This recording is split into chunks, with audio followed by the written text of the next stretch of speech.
But I was in New York working and living for about 15 years. But so I'm like you, I didn't get started in the real music business of songwriting till I was in my 30s. So if you're out there thinking, I have no connection to anyone in the music business, I don't know anybody, what do I do? We can hear you saying that through the internet right now. I can hear it. Yes. Well, so we want to tell our stories because we both started with zero network. I grew up. And not a lot of money either, so. I'd say no money. So I grew up in Nashville, and I was really intimidated because everybody working on our air conditioner was trying to be in the music business, every waiter and waitress. And so I was scared to even try it. And it literally had zero connections.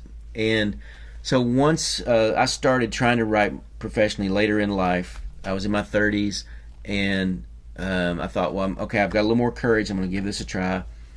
I was working with my dad building PCs for people. We would custom build them. And one of his clients was a guy that was in the Crickets. He took Buddy Holly's place when Buddy Holly passed away. The band for the Crickets. Yeah, the band. The band for Buddy Holly was the Crickets, yeah. And so I was just talking to this guy as I was helping him with his computer. And I said, man, I write songs. I found out he wrote for a publishing company. And I was like, I write songs, but I just have no idea where to start. And he said, well, play me a couple. So I gave him a cassette at the time of 3 songs. Oh, hold on here. So you didn't walk into his house and go, this guy's with the Crickets. You go, hey, I've got 3 great hit songs for you to listen to. Yeah, I thought about like putting it on his computer. Like when he starts his computer up, and play my song. But you didn't do that. No, I did not do that. Perfect. That's actually, and I didn't even ask him. He said, well, right. Which is ideal. That's what you want people to ask you as out of a relationship. And I knew the guy. Yeah. I had helped him out with his computer, so he was willing to listen to my songs. And he said, these 2 I don't think are very good, but this one has a chance. Would you mind if I help you make it better, and then we can demo it? Pro feedback. And he kind of helped me see why the 2 didn't work and weren't going to work.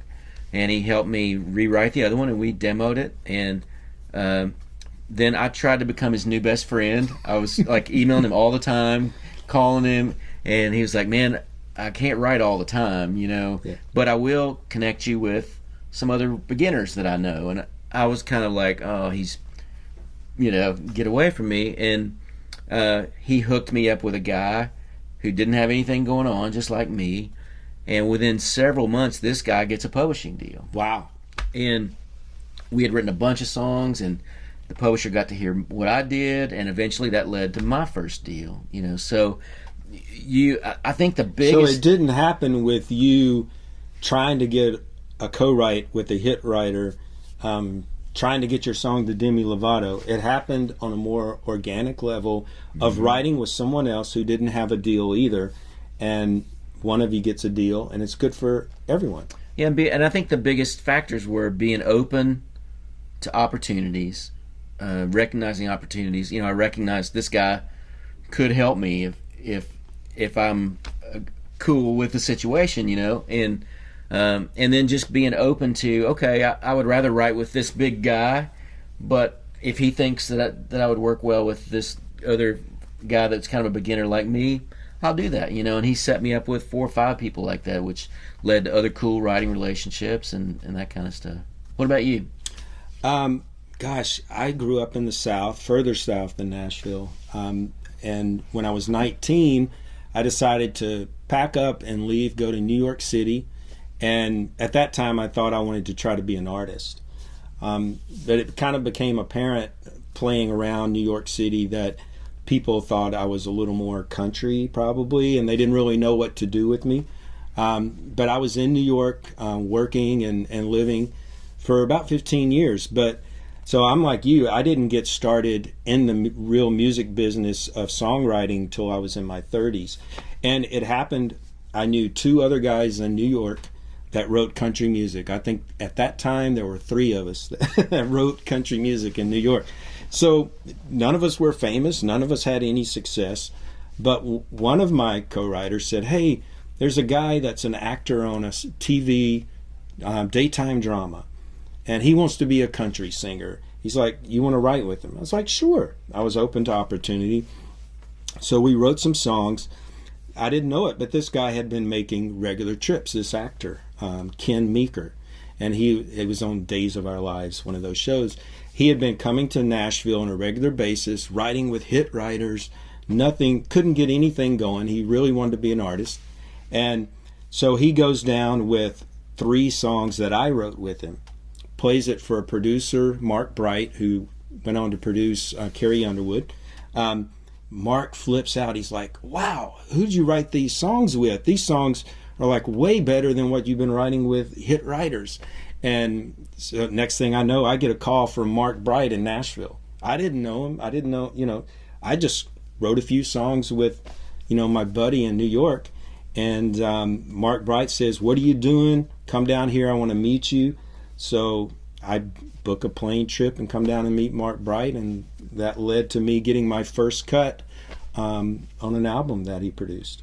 And I think, too, it's really important, like, none of you watching this video have the excuse of you don't know anybody. Yeah. Because you have access to me and Clay. You have access to lots of other pros for mentoring. You have access to pros who give you feedback in the forum. And you have access to almost 1,000 people in SongTown all over the world who are writing. Yeah. And, a lot of times we see people that are looking up here. They're trying to catch Keith Urban or Katy Perry or this big publisher, and the people around them are succeeding without them because they kind of look down on those opportunities to write with people who are beginners as well. And one of the things we always say to people is, if you're trying to write up all the time, you're trying to ask other people to write down with you. Yeah. And so spend most of your time looking around and recognizing talent around you, because those are the people, there are people from SongTown who've gotten record deals, there's people who've gotten staff writer deals, and the people who were in their network kind of rose with them. Now they're getting their songs pitched, or they've got a publisher hearing everything they write with these writers. And that's how you build your team and your network. Victoria Horn, she has a Grammy for a song called Days Go By. She's written for Demi Lovato. She's written for all these big pop stars, major pop writer. She was telling us in a webinar the other day that when she had nothing going on in the music business, she was at a party and there was a guy playing bongos and singing. And she goes, wow, he's really good. And she walked over to him, said, let's co-write. They write a song. Well, 3 years later, that guy gets a record deal, and her song makes it onto the album. It gets put out as a single and wins a Grammy. And she had no way of knowing that would happen, but what she was trying to say to all of us, and I see this over and over and over in the music business, is she wasn't going after hit songwriters or going after hit artists. She was working with someone around her on her level that she thought was a good singer and had potential.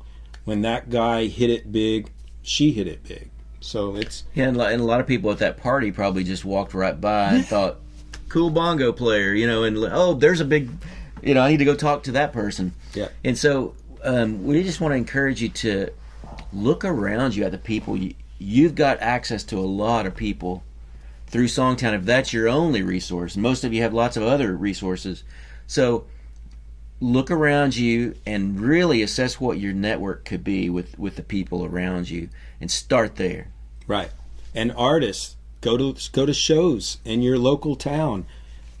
If there's a local artist that's, cool and you like what they're doing, strike up a relationship. Get to co-writing with that artist. That's right, because remember, life's a pitch.